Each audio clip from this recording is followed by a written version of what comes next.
यह लड़का भूख से तड़प रहा था और वह नदी में एक ग्रेनेड फेंकने की उम्मीद से बैठा था ताकि कुछ मछलियां पकड़ सके। पहला ग्रेनेड बेकार गया, लेकिन दूसरे फेंकते ही जबरदस्त धमाका हुआ। मछलियों की जगह वहां ढेरों लाशें उभर आईं। यह देखकर लड़के के चेहरे पर कोई डर नहीं था, क्योंकि दुनिया पहले ही बर्बाद हो चुकी थी। उसने खुद को मरा हुआ दिखाने के लिए जमीन पर लेटकर भूखे कुत्तों को अपनी ओर खींचने की कोशिश की। जैसे ही एक कुत्ता पास आया, लड़के ने उसे मार गिराने के लिए ताबड़तोड़ हमला किया। शिकार लेकर वह खुशी से पिता के पास पहुंचा, लेकिन पिता ने उसे फटकार लगाई।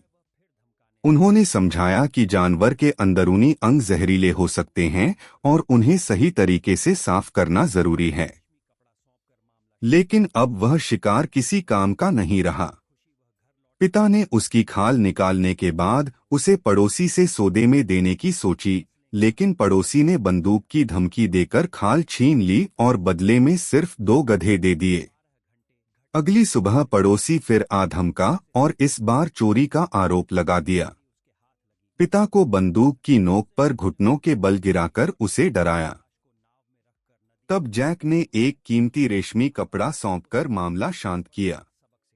कुछ समय बाद लड़के को बड़ी मछली मिली और खुशी खुशी वह घर लौट आया। लेकिन जब उसने घर का दृश्य देखा तो उसकी दुनिया टूट गई। उसके पिता अब इस दुनिया में नहीं थे। जहरीली फसलें खाने के बाद उन्होंने दम तोड़ दिया था। लड़का समझ ही नहीं पा रहा था कि पिता सो रहे हैं या मर चुके हैं। वह पूरी रात दरवाजे पर बैठा रहा, जब तक उसे सच्चाई का सामना नहीं करना पड़ा। पिता की